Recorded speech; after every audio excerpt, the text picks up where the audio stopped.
Bien, buenos días a todas y todos. Quiero agradecer al Departamento de Educación de Castilla-La Mancha y a todo el equipo PROA Plus que hayan considerado la posibilidad de compartir con vosotros un rato. Intentaré cumplir con el horario. La última vez no lo conseguí, pero esta vez yo espero que sí. Y la primera cuestión que os quiero plantear es que me imagino que cuando vosotros habléis de lo que hacéis en vuestro centro y las cosas que funcionan bien, no se las atribuís a vosotros, sino que es el trabajo de un equipo. En este sentido, quiero agradecer las palabras de la directora general y de Adela, pero pienso que PROA Plus es el resultado del trabajo de un equipo durante el curso 2019-2020, en el que participó pues, el Ministerio de Educación, el equipo interno y externo del Ministerio de Educación y sobre todo las comunidades autónomas. Es decir, fue un diseño compartido que fuimos elaborando y fuimos perfilando, teniendo muy en cuenta lo que Eladio comentaba antes, y es situarnos en el aula. Ya no diría incluso ni en la escuela, sino todo este tema del PROA Plus, si no conseguimos que llegue al aula, hemos perdido el tiempo. ¿De acuerdo?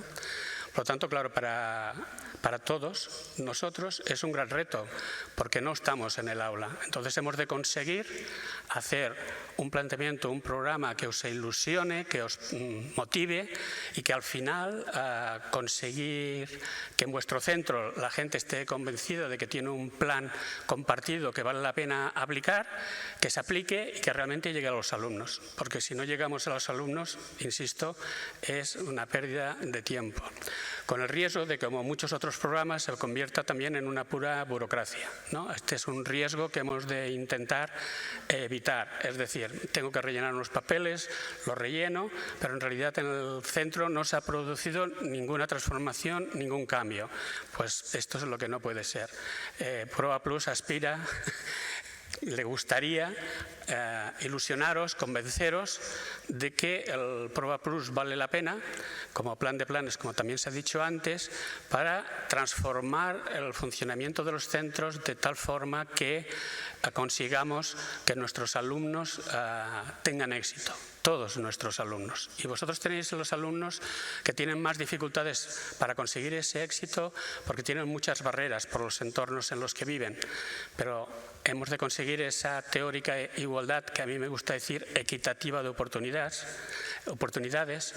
porque igualdad quiere decir tratar a todo el mundo igual y equidad quiere decir tratar diferente a los que son diferentes. Para conseguir éxito hemos de tratar diferente a los que son diferentes, no a todos igual, porque eso es encefalograma plano. Son las clases tradicionales en que damos la lección y nuestros alumnos pensamos que todos son iguales y no es verdad, como ya sabéis muy bien. Por tanto, el programa PROA Plus aspira a transformar y a hacer ese cambio. Por otro lado, quería también deciros que, bueno, vosotros sois punta de lanza en todo este tema, ¿no? Los del Grupo A, que eran 33 centros, y ahora vosotros sois 153, 186 en total, que sobre los 1.500 centros que tenemos en Castilla-La Mancha, esto representa aproximadamente un 13%. Es decir, hemos de conseguir también que con la aplicación práctica esto funcione y sea un ejemplo, una buena práctica que pueda ser trasladada a los otros centros que sin tener tanta complejidad también deben mejorar, porque todos los centros tienen margen de mejora. También me ha hecho mucha ilusión y en Toledo ya me pareció, y es este trabajo en equipo que se está haciendo en Castilla-La Mancha. Es decir, hay una directora general implicada que tiene las ideas claras, que sabe dónde quiere ir, tiene el apoyo de un equipo muy competente que lo está trabajando y dejándose la piel, y os tiene a vosotros, a vosotras, que sois en definitiva los elementos clave, como os decía antes. Entonces, pues es ilusionante compartir con vosotros y ver que ese trabajo en equipo pues funciona. También es unos actores, por la experiencia que tenemos, muy relevantes, la Inspección de Educación, que colabore, que acompañe, que dé seguridad al desarrollo de este programa en los centros, porque es innovador, a veces rompedor, y necesitamos ese apoyo. Y por lo que yo sé, también el equipo de inspección está muy cohesionado y está trabajando muy bien, y por lo tanto es una gran oportunidad. En mi experiencia eso no fue así. Aunque yo fui inspector y digamos era pata negra, en el sentido de que era veterano y por lo tanto parece que podría tener más posibilidades, la inspección hay gente muy valuosa, pero como en todos los claustros no siempre es fácil gestionar a los colectivos humanos, ¿no? Yo creo que aquí en Castilla-La Mancha tenéis un muy buen equipo y lo conseguiréis. E igual podría decir de los formadores y de los acompañantes que tenéis en el territorio, que os ayudarán a tirar adelante este programa. A todos os quiero perdonar, a veces me cambio de idioma sin querer. Os quiero agradecer vuestro trabajo, vuestra colaboración, vuestro entusiasmo, porque si se puede conseguir, lo conseguiremos, ¿no? Y por lo tanto, pues genial. A mí me toca un poco explicar el tema de si Proa Plus vale la pena. Evidentemente la respuesta ya os lo podéis imaginar. Imaginaros que estáis en vuestro claustro y tenéis que poner en marcha una iniciativa o una visión de cómo creéis que vosotros o vosotras que el centro puede avanzar. Evidentemente habéis de tener una visión positiva, porque si no, no funciona. Si vosotros no os lo creéis, no funciona. El equipo tanto del Ministerio como desde la Comunidad Autónoma son gente promotoras del cambio, como ha dicho la directora general, pero también nos gustaría pensar que somos facilitadores de ese cambio, en el sentido de que podéis contar con todos nosotros para facilitaros ese reto. Es un gran reto, en unos centros más y en otros menos, porque depende de la composición, etcétera, etcétera, y los centros no son iguales, ¿no? También queda claro, y repito, la clave sois vosotras y vosotros, los centros. El cambio se produce en los centros, se produce en el aula y hemos de llegar al alumnado. Por lo tanto, digamos, vosotros sois los grandes protagonistas de ese cambio. Y bueno, os intentaremos ayudar para que todo eso funcione lo mejor posible. Entonces, en mi exposición hay una parte que he visto que Eladio ha puesto muchas cifras, yo pondré menos e intentaré ir rápido para intentar centrarme en aquellas cuestiones que puedan ser más de vuestro interés. El Ministerio está a punto de publicar una guía para la gestión del cambio del Proa Plus, de los centros Proa Plus, donde encontraréis mucha información que quizás, bueno, esperamos que os puedan ayudar y sean de vuestro interés. Por lo tanto, no entraré mucho en ese tema. Y para ir avanzando, la primera pregunta es: ¿la educación para qué? ¿Por qué os dedicáis a la educación? ¿Por qué estáis trabajando en una escuela? ¿Qué representa para vosotros la educación? ¿Trabajáis como encefalograma plano? ¿Sois esos funcionarios que van a la escuela, cumplen con su horario y marchan corriendo? ¿O sois personas que reflexionáis, personas profesionales, que reflexionáis sobre la función de la educación, veis a vuestros alumnos y os planteáis cómo podéis conseguir aportar el mayor valor añadido a vuestros alumnos para que ellos puedan tener una vida digna en el futuro? Son dos planteamientos muy diferentes y creo que todos hemos vivido perfiles de los dos tipos, ¿no? En el sentido de que vas a la escuela y hay alguien que, bueno, ¿qué horario tengo? ¿Cuáles son las materias que tengo que dar? Etcétera, etcétera.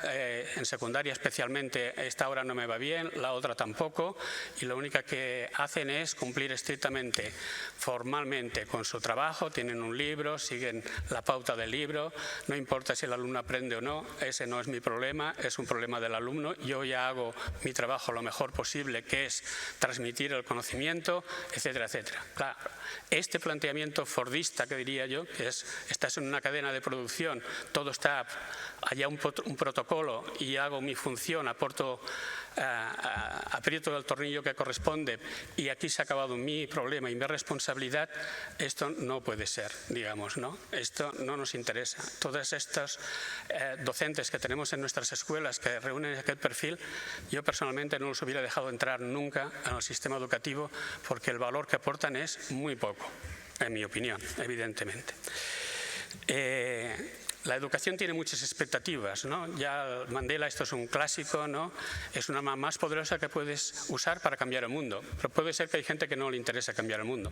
Simplemente le interesa él y su familia y tirar adelante. Lo que pasa alrededor, pues le es igual. Tampoco es un buen docente quien se plantea en estos términos, ¿no? A mí me gusta bastante este señor que se llama Mark Prensky, que sin ser educador ha reflexionado sobre el tema, bueno, es un conferenciante, etcétera, etcétera, en el que dice que el objetivo de la educación es convertir a los estudiantes en personas buenas. Yo lo había oído mucho, ¿no? en el entorno familiar, ¿no? Lo más importante es que las personas sean buenas, ¿no? Si te relacionas, que sean buenas personas. Y por suerte yo creo que en nuestra sociedad mayoritariamente es así. Pero este es un objetivo que hemos de tener claro, porque es muy importante. En segundo lugar, plantea que sean competentes, es decir, en aquello que hagan o que les guste hacer en su función profesional, pues que sean competentes y flexibles, es decir, que no estén cerrados, que piensen que cuando han estudiado y han finalizado sus estudios, aquí ya se ha acabado su formación, sino que la formación ahora en este mundo que vivimos es constante y permanente. Y la última idea, pues me parece también muy relevante, ¿no? Que sean personas capaces de mejorar el mundo. No hace falta mejorar el mundo, pero se puede hacer mucho desde el ámbito familiar, desde el ámbito local, etcétera, etcétera, de participar y de aportar en este sentido. Y decir también que el aprendizaje no es más que un medio, no es el fin. El fin es lo que hemos dicho antes. El aprendizaje es el instrumento para conseguirlo, ¿no? Por lo tanto, bueno, os invito a reflexionar sobre estos elementos que aporta este señor. Nuestro amigo el Antonio Bolívar pues hace un planteamiento un poco más académico, más cognitivo, que dice que en definitiva lo que tenemos que garantizar es que todo el alumnado tenga las competencias básicas como una garantía para poder tener una vida digna. Yo no sé si en vuestras escuelas habéis reflexionado sobre estas funciones o para qué sirve la educación y por qué estamos haciendo lo que estamos haciendo, etcétera, etcétera, pero es un tema que vale la pena. Por otro lado, deciros que las instituciones internacionales se han puesto las pilas sobre este tema. Hay una reflexión a nivel mundial, planetaria, en el que tanto la ONU, a través de los Objetivos de Desarrollo Sostenible para el 2030, tienen claro, digamos, estos planteamientos que comentábamos antes, que la Unión Europea tiene unos objetivos concretos, que algunos los ha comentado Eladio, en esta misma línea, que después la LOE también está alineada con estos planteamientos internacionales, que PROA Plus también lo está. Lo que pasa es que se dedica a decir, a ver, trabajemos especialmente con aquellos centros que tienen el alumnado con más riesgo de fracaso, porque la mejora no es que los que ya van bien vayan mejor, la mejora consiste en que los van mal vayan bien. Es decir, este es el cambio real. Por lo tanto, el foco, como veremos a continuación, está en conseguir que aquellos que no consiguen éxito lo tengan, no que los que van bien mejoren. En todo caso sería un objetivo secundario, pero no es el prioritario. Bueno, Coleman ya dijo a la década de los 60 que no importa la escuela, ¿no? Lo que importa es la familia, ¿de acuerdo? Y bueno, los investigadores dándole vueltas al tema para conseguir demostrar que la escuela importa. Y realmente PISA lo demostró. Si vosotros veis, por ejemplo, PISA, por el nivel socioeconómico, el quintil más bajo, que comentaba también Eladio, podéis observar que hay escuelas que tienen resultados muy buenos con un índice económico-social muy bajo. Por lo tanto, una escuela diferente y unos resultados diferentes son posibles, porque no son pocas. Y por último tenemos los singulares de centro. PROA Plus plantea unos grandes objetivos que son de sistema y cada centro ha de ver cómo puede ayudar a conseguir esos objetivos de PROA Plus.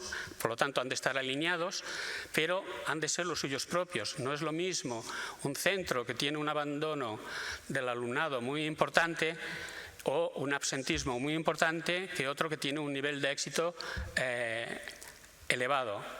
decir, los objetivos son muy diferentes, porque en un centro en que el absentismo es muy grande, el primer objetivo es conseguir que esos niños y esas niñas, esos jóvenes, vayan a la escuela con ilusión, que aprendan, y a partir de aquí ese motor es el que nos permitirá conseguir el éxito. Por lo tanto, los objetivos son singulares de cada centro, ¿no? Y así en el programa PROA se establece. Eso sí, han de estar alineados con los objetivos PROA Plus. Bueno, la Unión Europea desde ya hace mucho tiempo tiene claro que la educación es un elemento estratégico para conseguir un bienestar social futuro. Es decir, nosotros estamos trabajando para un futuro que nuestros niños y niñas que ahora tienen 3 años que entran en la escuela, imaginaros hasta los 60, 65 años, 70, 90 años que puedan vivir, les estamos poniendo la base para poder vivir en este mundo tan complejo que tenemos, ¿no? Hoy en las noticias o estos días, ¿no?, toda la problemática geopolítica derivada de la guerra entre Rusia y Ucrania, a mí me hace repensar muchas cosas, ¿no? Entonces, el papel de la escuela, de alguna forma, ha de tener en cuenta todas esas variables, porque ha de preparar a estos niños y niñas para poder hacer frente a esa vida tan compleja que les espera, que nos espera a todos, pero especialmente a ellos, porque tienen un recorrido mucho mayor, ¿no? La Unión Europea, desde ese punto de vista, lo que plantea es que es muy importante eliminar las barreras que tienen esos alumnos que ahora están en riesgo de fracaso escolar y mejorar el acceso a la educación, porque todavía hay alumnos y alumnas pues que no tienen un acceso pleno porque sus familias no ven clara la función de la escuela. Aquí, en este sentido, y complementando también lo que decía Eladio, en mi opinión, aquellos padres que fracasaron en la escuela no es la solución, no creen en la escuela y esa idea la transmiten a sus hijos y entonces ya os encontraréis habitualmente a familias que tenéis dificultades porque en realidad son fracaso escolar anterior y no diría que tienen odio a la escuela, pero no creen en la escuela. Y aquí tenemos un gran problema y un gran trabajo a conseguir neutralizar ese posicionamiento de esas familias para que sus hijos y hijas puedan tener una oportunidad de futuro, ¿no? Por lo tanto, atención también con esta cuestión.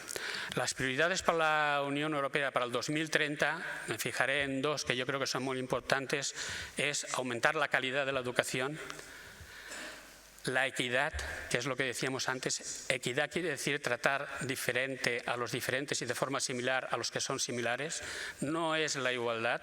Yo recuerdo que este tema, cuando discutía con los sindicatos, no acababan de entender nada, porque ellos hablaban de igualdad y yo hablaba de equidad y no entendían que se pudiera tratar de forma diferente.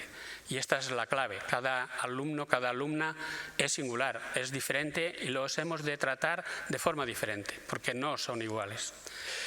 La otra cuestión es la inclusión, que quiere decir que sea cual sea tu perfil, hemos de poder aprender juntos, porque estas personas después en la sociedad han de vivir juntos y es un ejercicio muy educativo. La verdad es que en las aulas en que hay, digamos, esa diversidad, la educación, la actitud, el comportamiento, la visión que tienen esos alumnos es muy diferente y se observa con cierta frecuencia cómo los alumnos, digamos, privilegiados, en el sentido de que no tienen hándicaps, ayudan a los otros de forma espontánea, se acostumbran, miman, cuidan, los incorporan, ¿no? Por lo tanto, el tema de la inclusión es muy importante. Estoy hablando de un tipo de hándicaps, pero también puede ser la pobreza o puede ser la inmigración, idiomas diferentes, etcétera, etcétera. La riqueza, la diversidad es un plus que tiene una escuela. La diversidad aporta un plus en un mundo global donde compartes, digamos, espacios con chinos, con árabes, con latinoamericanos, con europeos, etcétera, etcétera. Conocer sus culturas, sus costumbres, etcétera, etcétera, es un plus positivo. Y hemos de vivir en ese planeta tan pequeño, la aldea global que comentaba el sociólogo, es importante. Es decir, una escuela diversa tiene mucha más potencia educativa que una escuela homogénea, porque aporta desde esa perspectiva poco valor. Y todos estos elementos, la calidad, la equidad y la inclusión, trabajan para el éxito educativo de todos los alumnos. Y esta es la primera prioridad que plantea la Unión Europea y que creo que podemos compartir. Proa Plus, evidentemente, lo tiene como un elemento central. Pero para conseguir eso, necesitamos que los que realmente transforman y ayudan a que eso se consiga son el equipo docente, la dirección de las escuelas. Y por lo tanto, en este sentido, los hemos de formar, mimar, acompañar y también a veces, ¿por qué no?, pues llamar la atención o hablar, ¿no?, con estas personas que tienen unas ciertas dificultades, digamos, ¿no? Y hacerles ver que su papel es mucho más importante del que están ejerciendo, que pueden aportar mucho más, siempre en positivo, siempre con cariño, pero siendo exigentes, digamos, mano de hierro con guante de seda, ¿no?, que diría aquel. Pues ese es el tema, ¿no? Que la clave para que todo esto nos funcione, conseguir la prioridad primera, es que esta tercera funcione también, porque es el elemento clave, ¿no? Ya sabéis que los estudios dicen que la primera variable del resultado educativo es el profesorado, ¿no?, y la segunda son los equipos directivos. Pero bueno, pierde mucha fuerza el profesorado si no hay un equipo directivo potente, con un lideraje pedagógico distribuido, con un proceso de participación, etcétera, etcétera, porque es la clave. Es decir, es muy relevante el trabajo que hacéis. Aquí es un gráfico que me gusta poner ahí, atrás.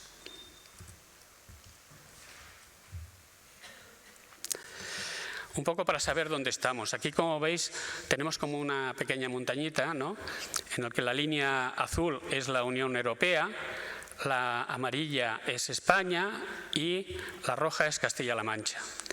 Entonces, digamos, ¿qué porcentaje de la población de 18 a 24 años tiene hasta la ESO?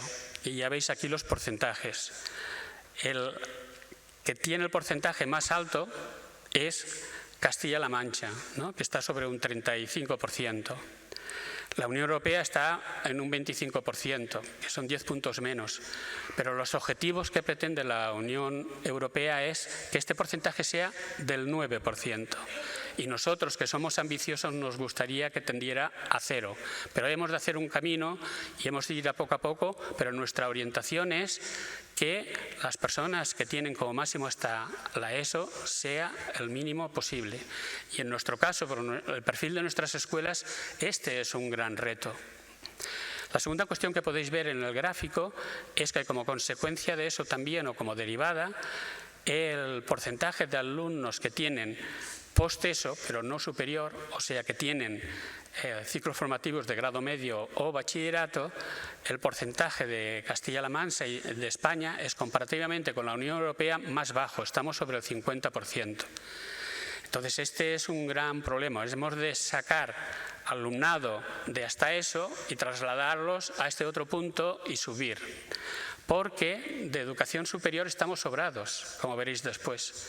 Es decir, tenemos un sistema que fracasa demasiado por un lado y tiene demasiado éxito en la parte alta. Por lo tanto, nos estamos dedicando que aquellos que tienen posibilidades de promoción pues lo consigan, pero aquellos que tienen dificultades no acabamos de conseguirlo, ¿no? No sé si en vuestra escuela os habéis planteado este tema, ¿no? Pero creo que es importante ver que hemos de trabajar muy especialmente para aquellos alumnos que están en riesgo de fracaso, porque nuestro éxito social y de escuela individual es conseguir que esos alumnos que ahora fracasan no fracasen. Ese es el éxito. Bueno, aquí hay una serie de indicadores que intentaré ser muy breve, pero son los indicadores que pone la Unión Europea, donde, por ejemplo, un objetivo que tienen es conseguir que el 96% de alumnado de hasta 3 años pues vaya a escuela. En el caso español, pues estamos por encima de ese porcentaje. Aunque creo que es insuficiente, porque el porcentaje que queda fuera seguramente son del alumnado que más lo necesita. Entonces deberíamos preocuparnos para asegurar que esa oportunidad la tienen los alumnos, el alumnado que vive en entornos desfavorables, porque son los que más se benefician. La investigación que hay sobre este tema es que la educación infantil es súper importante. En las escuelas, no sé, en las vuestras, si os lo habéis planteado, en los de primaria, pero a veces los de infantil, digamos, son como un mundo aparte y después están los de primaria y es como un tema, no diría marginal, pero bueno, que vayan haciendo. Es fundamental la educación infantil. De los 0 a los 6 años es la parte o el momento más importante, porque como nos dice la neurociencia, es el momento en el que se crean, digamos, todos los nodos de neuronas y por lo tanto la potencia de aprendizaje y de vida posterior. Hemos de conseguir estimular y conseguir que esos alumnos que viven en entornos desfavorables vayan a escuela y podamos desarrollar esas potencialidades, porque después todo funciona mejor.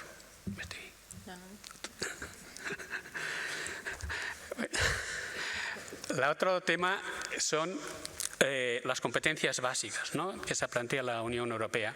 En aquel sentido, el porcentaje debería ser inferior al 15% y de la información que tenemos del 2020, ya veis, estamos por encima del 20%. Por lo tanto, aquí tenemos mucho margen de mejora. Aquí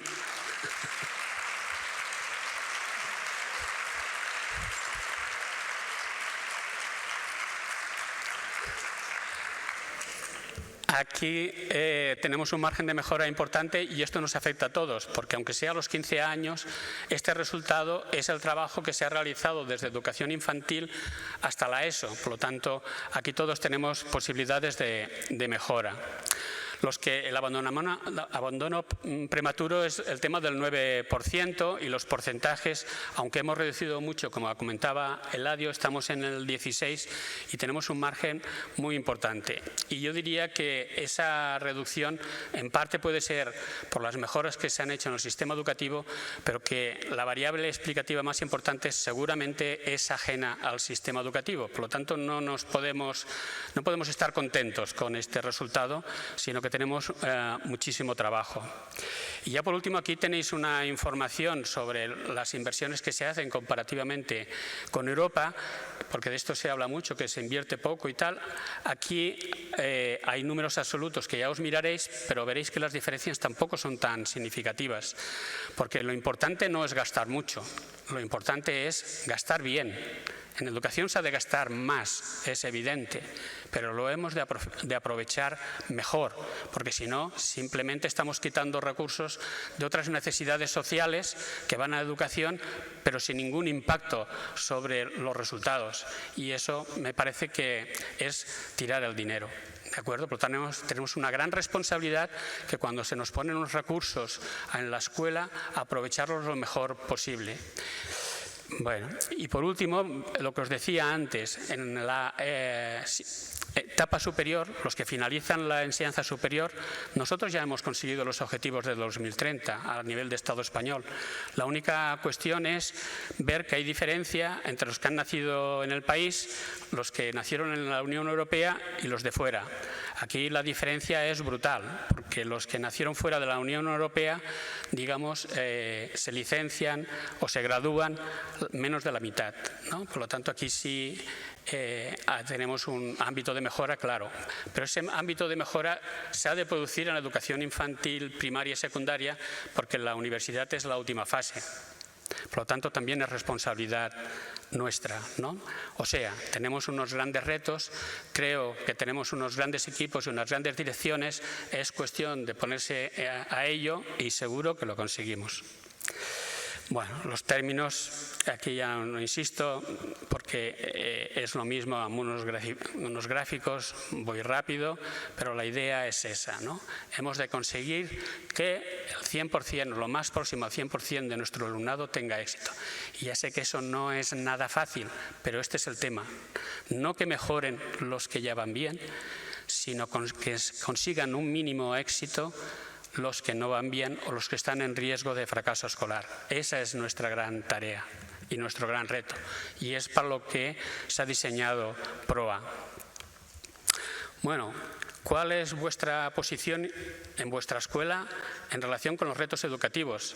Yo, al menos, como inspector, que he ido a muchos centros y que he hablado con mucha gente y he visto muchas situaciones como muchos de vosotros, no sé si estaréis de acuerdo, pero he observado que hay direcciones de escuelas que cada uno haga lo que le dé la gana, mientras que no me genere problemas, vamos haciendo, vamos tirando y ya está. Aquí lo que importa es que no haya ruido. Esto podría ser una posibilidad. A veces son las direcciones, pero también desde el punto de vista de los docentes, ¿no? A mí que me dejen hacer lo que me dé la gana, que no me toquen las narices, que a mí este tema del trabajo en equipo y que tenemos unos objetivos comunes no es mi problema. Mi problema es ir a clase, dar la clase que toca y ya está, ¿no? Esta es una posibilidad que no sé si compartís conmigo, yo al menos he observado desgraciadamente, ¿no?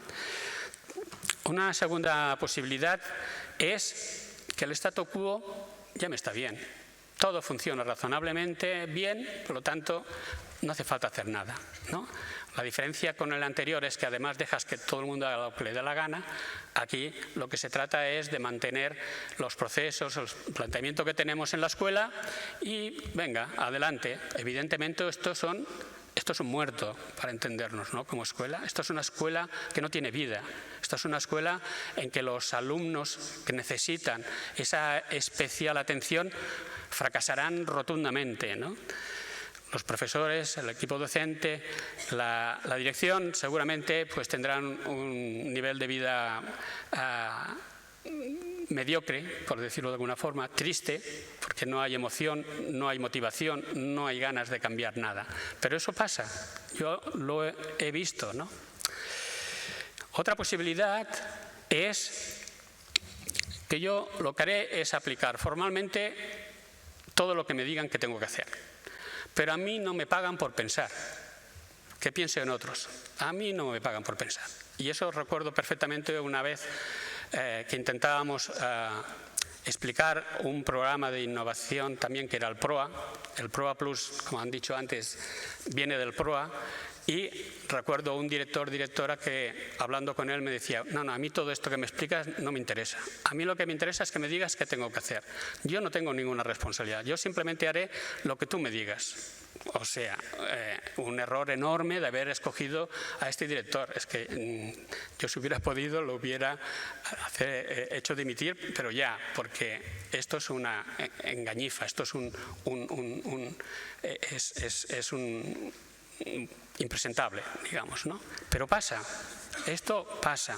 Y después tenemos el otro modelo, ¿no? Que es el que seguramente nos gusta a todos, que es que quiero contribuir a la mejora. Yo estoy aquí para aportar valor, para hacer alguna cosa. No vengo aquí para dar clases y marcharme tranquilamente, sino que yo vengo aquí porque hay unos seres geniales en los cuales yo estoy contribuyendo a que diseñen o que puedan tener más oportunidades de vida o una vida digna. Tengo una gran responsabilidad. Por lo tanto, yo no me puedo dedicar solo a hacer clases y marchar. Este no es mi rol. Mi rol es intentar que todo eso funcione y que estos alumnos consigan su éxito personal y colectivo, ¿no? Por lo tanto, sí que me pagan por pensar y mejorar. Esa es mi función. Por suerte también tenemos este perfil, sobre todo en los equipos directivos o en algunos equipos directivos, que ya digo que no siempre, ¿no? Y también en el claustro, pero en el claustro seguramente tendríamos como una curva de Gauss en que podemos encontrar toda esa amalgama que hemos ido explicando y parte de nuestro trabajo muy importante es conseguir que todos se coloquen en esta situación. Y eso es un trabajo del equipo directivo muy importante.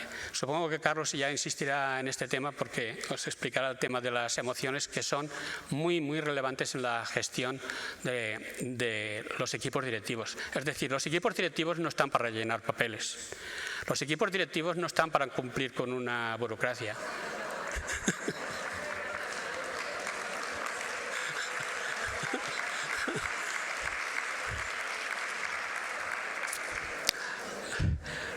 Los equipos directivos están para tener una visión, un proyecto, una visión pedagógica y su gran reto es conseguir que todas aquellas personas de su equipo digamos, se incorporen a esa visión, que colaboren, que se hagan promotores del cambio en el aula. ¿De acuerdo? Este es el gran reto y se ha de dedicar mucho tiempo. Y seguramente no tenemos tiempo para hacer estas cosas, pero es la parte más relevante. Si no, tendremos un centro de encefalograma plano. Esto lo hemos de pensar bien, lo hemos de trabajar. El director o directora no está solo, tiene su equipo. En el claustro hay personas que pueden ayudarnos, identificarlas, a compartir con ellos la visión y nos pueden ayudar mucho. Pero hemos de conseguir hacer piña y que todo eso pueda funcionar. Aquí hay una propuesta que hacen desde Harvard a partir de un trabajo que se dedican a formar a dirigentes, a gestores y líderes de las administraciones públicas del mundo mundial. Y entonces ellos lo que plantean es que las direcciones de los pública, que los funcionarios, su trabajo es generar valor, utilidad pública, no el encefalograma plano. Para eso casi lo podríamos automatizar, ¿vale? Ponemos unos ordenadores con unos programitas determinados y ya podrían dar la clase, incluso poner ejercicios, corregir, etcétera, etcétera. Eso lo podrían hacer las máquinas. Si nos encallamos en esta forma de trabajar, seremos sustituidos por las máquinas. El valor añadido que aporta el capital humano que representa un centro y su equipo es ese contacto humano, esa atención diversificada, esa transferencia, esa educación socioemocional que se valora muy poco y que es muy relevante. Hay estudios, una mega evaluación de UNESCO que deja en evidencia que más importante que los conocimientos cognitivos son los socioemocionales. Los que fracasan cognitivamente pero tienen una potencia socioemocional son personas que se integran, se incorporan a la vida de una forma normalizada. Quizás no tendrán un trabajo de gerente, pero tienen una vida digna, colaboran socialmente, etcétera, etcétera. Por lo tanto, la parte socioemocional es fundamental y esta no la pueden transmitir las máquinas, esto no lo pueden hacer las máquinas, lo podemos hacer nosotros. Por lo tanto, ese es un gran reto, el trabajo en las direcciones hacia el equipo y conseguir que el equipo lo trabaje con su alumnado, ¿no? Y entonces también lo que plantean es que se han de definir objetivos valiosos. Por ejemplo, los que plantea Proa Plus adaptados a vuestros centros, seguro que son objetivos valiosos, que hemos de ver cómo los podemos conseguir. Y ese es el gran reto que vosotros tenéis. ¿Estáis de acuerdo? Porque la cuestión es que para participar en Proa Plus, desde mi perspectiva, o estáis de acuerdo con las dos afirmaciones anteriores, o mejor que no os hubierais apuntado. Porque tiraremos dinero público. Más vale que lo utilizara otro centro que tuviera esa mirada, esa visión de querer aportar valor añadido, de plantearse objetivos valiosos y conseguirlos para conseguir ese gran objetivo que es educar y formar a nuestro alumnado para que puedan tener una vida digna en el futuro, que no lo tendrán nada fácil, no lo tendrán nada fácil. Entonces, para intentar un poco convenceros sobre Proa Plus, pues lo que he hecho es dar la voz a 10 centros que hicieron el Proa, no el Proa Plus, pero que de alguna forma es la base del Proa Plus. Este es un documento que tenéis en la web de la Subdirección General y que os podéis bajar, y creo que puede ser de vuestro interés porque allí veréis cómo lo han resuelto, las partes positivas, lo que se necesita mejorar, etcétera, etcétera. Son 5 centros de primaria y 5 centros de secundaria. Entonces, el planteamiento que había en ese momento es que se basaba en un programa de autonomía de centros, que es el PAC, que decíamos, para mejorar la equidad de educación, que consistía en conseguir los objetivos de la Unión Europea, del Departamento de Educación, del municipio, que como se apuntaba antes, el municipio juega un papel o puede jugar un papel muy importante y que muchas veces no acabamos de aprovechar, del centro y de los alumnos. Y para ello se partía de la autonomía del centro, es decir, la autonomía el centro es el responsable de los resultados, ha de tener autonomía para poder decidir cosas. Y creo que tiene poca autonomía todavía, debería tener mucha más. Pero autonomía también va correlacionado con responsabilidad. Si tienes más poder de decisión, tienes más responsabilidad. Pero son los centros los que realmente saben lo que necesitan sus alumnos y los que podrían o deberían poder decidir muchas cosas que en este momento todavía no se pueden decidir, aunque se ha avanzado notablemente. La planificación estratégica no es más que un instrumento para hacer realidad ese sueño o ese reto, conseguirlo, ¿no? Después hay un acuerdo entre el Departamento de Educación y cada uno de los centros. Este acuerdo que habéis firmado es lo mismo. Y luego hay indicadores, porque hemos de saber si vamos bien, si vamos mal, por qué, aprender y mejorar, ¿no? Y luego se ha de rendir cuentas. Si estamos trabajando con recursos públicos, lo normal es rendir cuentas. No es un tema de desconfianza. No es que se desconfíe, es que es por principio. Si tú estás utilizando los recursos de todos, has de rendir cuentas sobre esos recursos, la contribución que hacen todos los ciudadanos. Es por principio, no es una cuestión de desconfianza. Que algunos centros en el tema de rendición de cuentas lo consideran así. Se ha de decir que este tema, cuando se empezó a aplicar, hubo este tipo de comentarios y de resistencias. En este momento, que se continúa haciendo, es lo que mejor valoran los centros, la rendición de cuentas, porque es una oportunidad para que la Administración educativa sepa qué estamos haciendo, cuál era nuestro plan, nuestros objetivos, qué hemos conseguido, qué necesitamos y qué queremos hacer en el curso siguiente. Y eso es una información muy importante, que nos escuchen, porque a la hora ella de distribuir recursos también lo debe tener en cuenta, ¿no? Por lo tanto, la rendición de cuentas es un buen ejercicio. Pero ya veis que la estructura es pro A plus. Entonces, ¿qué aprendieron estas escuelas? ¿Qué es lo que a nosotros nos interesaba cuando hicimos este trabajo? ¿Ha merecido la pena? Era una pregunta. ¿Qué valor se valora positivamente? Bueno, aquí, a ver, el alumnado es el centro, ¿de acuerdo? No se trata de hacer el programa ni de impartir el currículum. El centro es el alumno. ¿Qué necesidades tiene? ¿Cómo podemos conseguir que avance? El alumno se convierte realmente en el centro, no el currículum. ¿Me explico? Es diferente. La segunda cuestión es que desarrolle y consolide una cultura evaluativa. En la medida que el programa introduce elementos de autoevaluación y de reflexión que deben hacerse a partir de aquí, es un proceso de mejora continua. El sistema sistematiza y organiza los procesos y la gestión de aula. Bueno, pues genial si nos ayudan a dar ideas de cómo podemos trabajar en el aula. Favorece un buen clima relacional, fundamental. Ya sabéis, en un centro en que hay mal rollo no funciona, y si funciona hay buen rollo. Por lo tanto, esto es un elemento clave que casi es, no empecéis nada hasta que no consigáis que haya un buen clima en vuestro centro. Siempre puede haber más o menos, pero ha de haber un buen clima general. Entonces el programa lo favorece. Posibilita el reconocimiento mutuo y institucional. Es decir, reconocemos lo que estamos haciendo bien y además institucionalmente también nos ven como un activo importante, como un agente importante y se nos reconoce.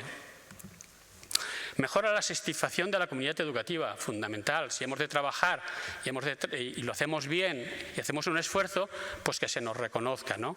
Y esto mejora la satisfacción. Es muy fácil de entender y aplicar, dicen, el PROA. Y el PROA Plus es una hija mejorada, digamos, ¿no? La documentación se valora como muy útil, claro. Aquí hay algunas cosas que se tendrán que rellenar, pero tendrán que rellenar esta documentación. Pero se ha de hacer en el momento oportuno. No se ha de hacer una vez ya lo hemos pensado y tal, sino en el momento que se va haciendo, se va rellenando esa documentación.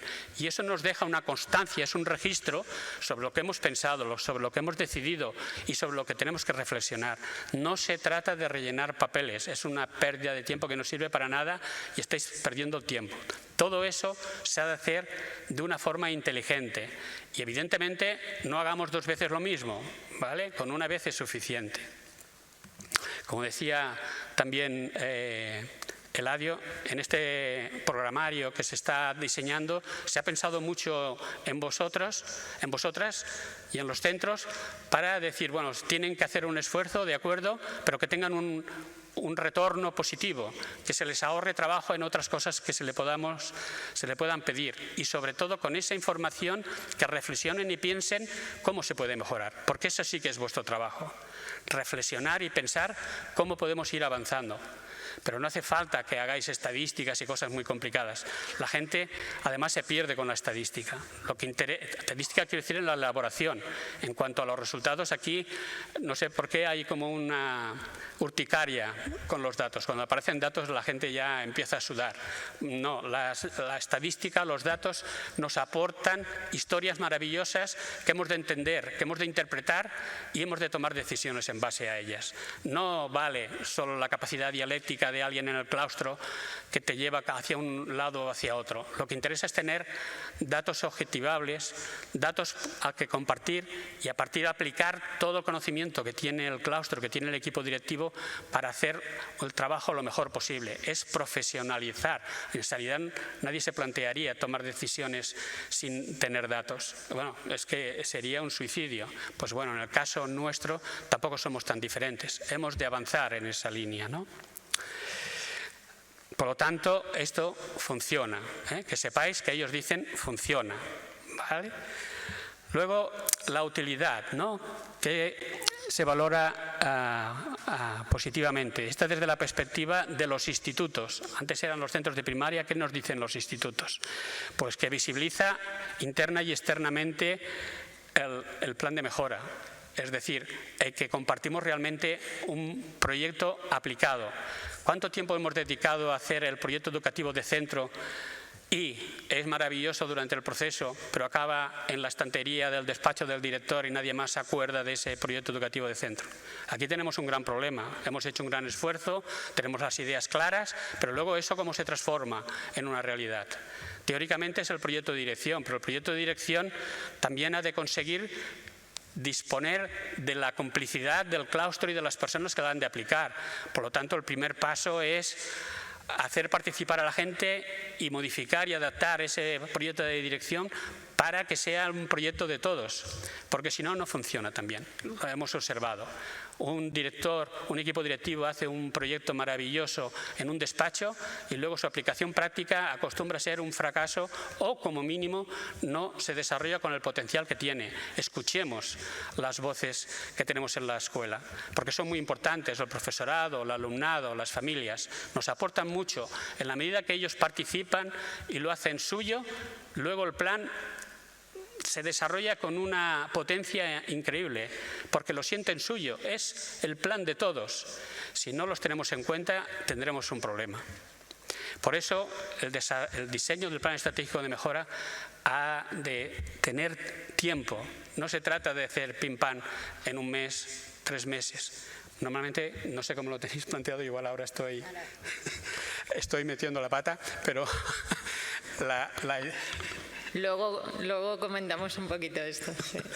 Pero la idea es que se necesita que se elabore a fuego lento, con participación, para que sea un plan de todos en el que todos se sientan identificados y sobre todo si has participado que sabes lo que has de hacer y por qué lo haces. Poca broma. Lo que has de hacer y por qué lo haces y cuál es tu papel y tu aportación en ese plan. Eso es muy relevante. Antepone las prioridades del centro, no la del profesor.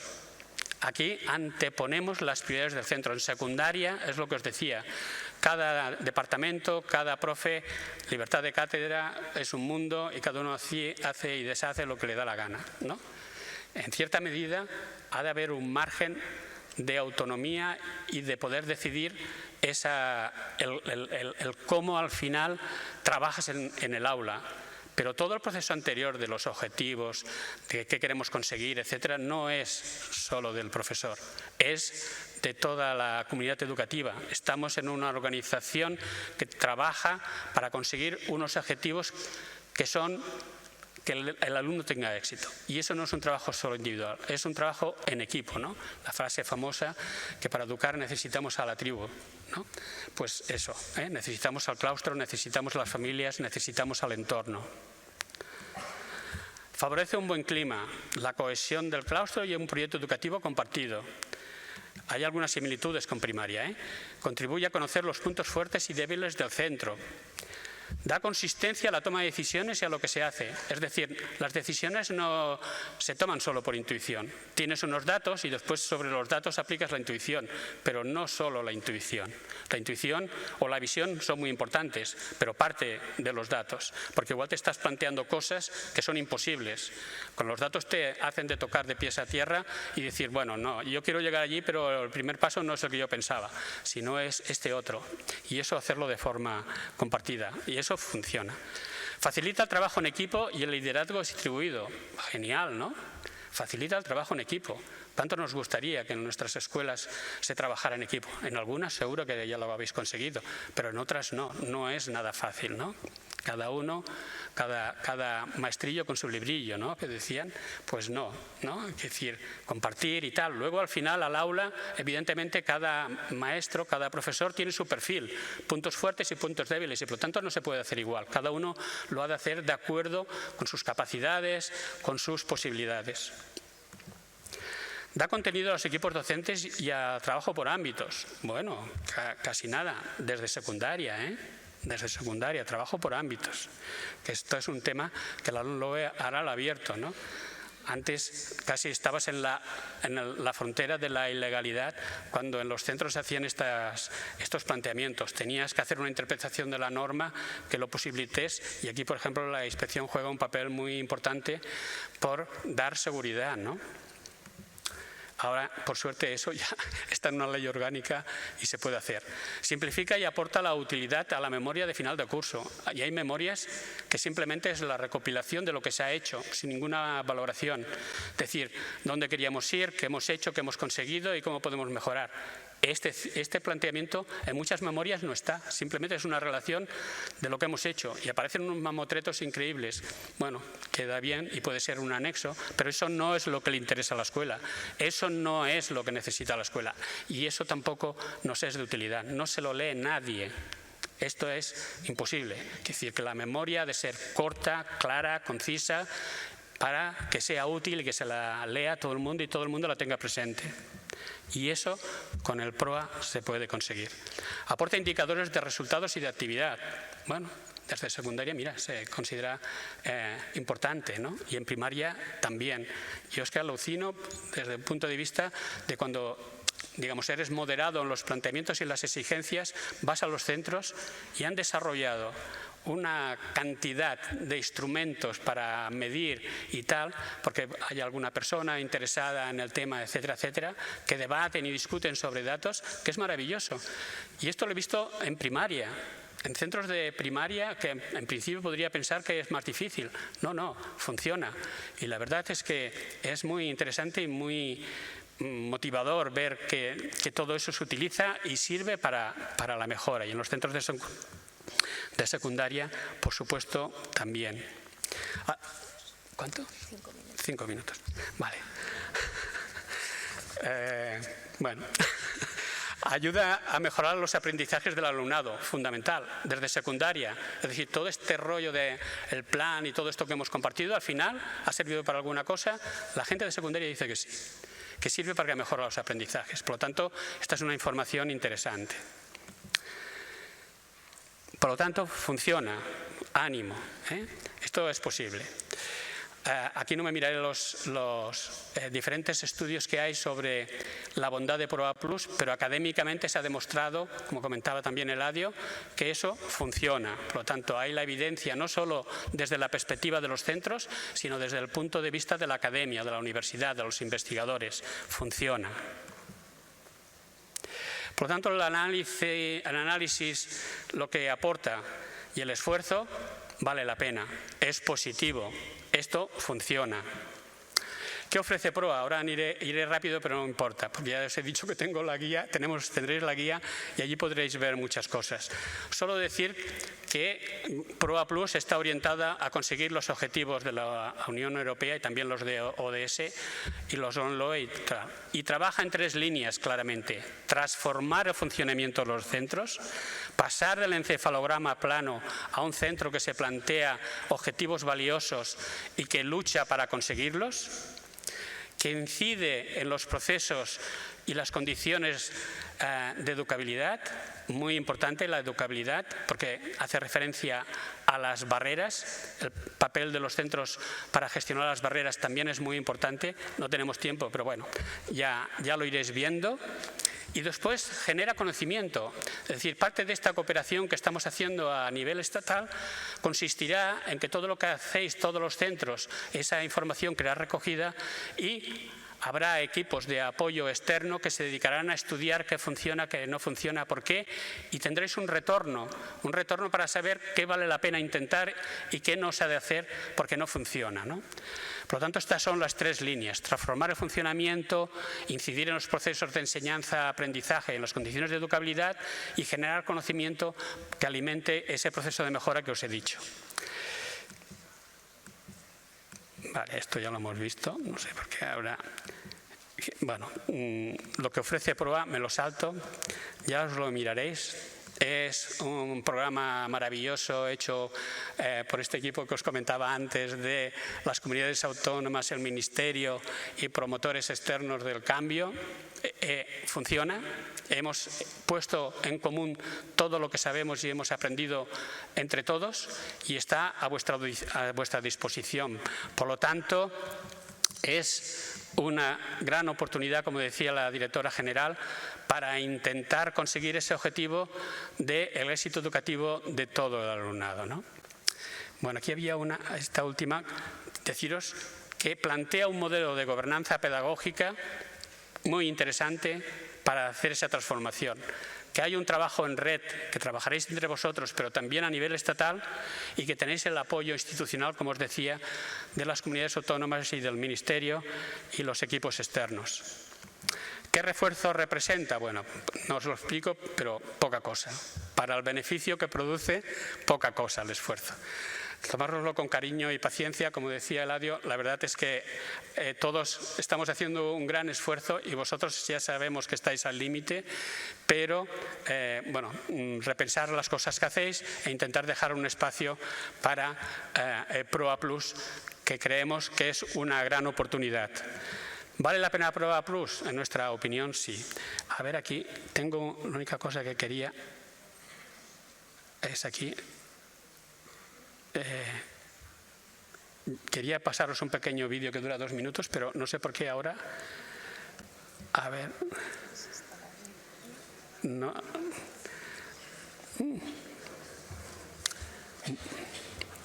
Igual no sé el link. A ver.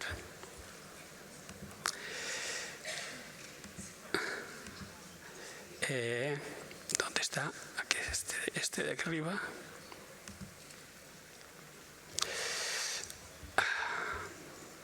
Vamos al final. Igual no es el link, sino que está al final del todo. A ver si es ahí.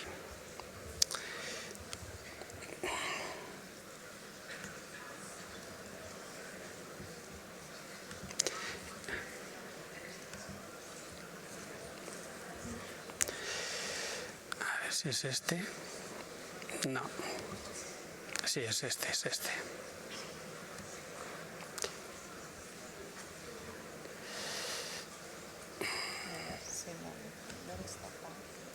A ver, venga. Esto es lo que nos pasa muchas veces, ¿eh? No siempre se consiguen las cosas a la primera. Venga. ¿Por qué no? No sé. Es que no se activa. A ver, aquí. Hola. ¿Me puedes conseguir poner la pantalla completa? Porque no me deja, no me hace caso. ¿Pantalla completa de la presentación? Sí, de esta última transparencia para clicar. No, esto fuera. Ah, ya, es que lo tenía aquí. Vale, entonces pasar a la siguiente, ya está. Genial. Ya está. Gracias. Bueno, por supuesto, os queremos invitar a participar de este gran proyecto ilusionante que funciona, que tenemos evidencias de que funciona, que estamos seguros que sabréis desarrollar con gran cariño en vuestros centros y que conseguiremos los objetivos que os propongáis, que serán diferentes en cada centro. Ostras, otra vez aquí. A ver si ahora me deja.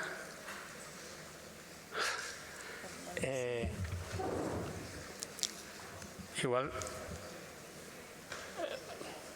el link no me funciona.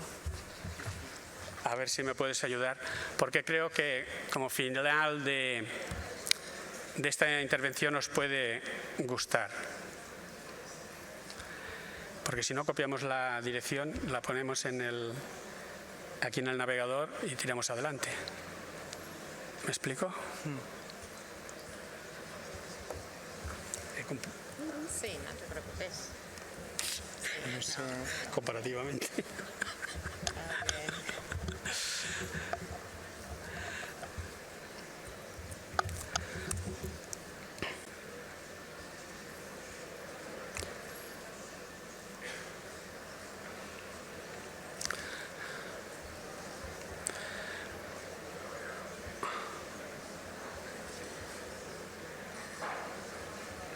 Es esta, sí.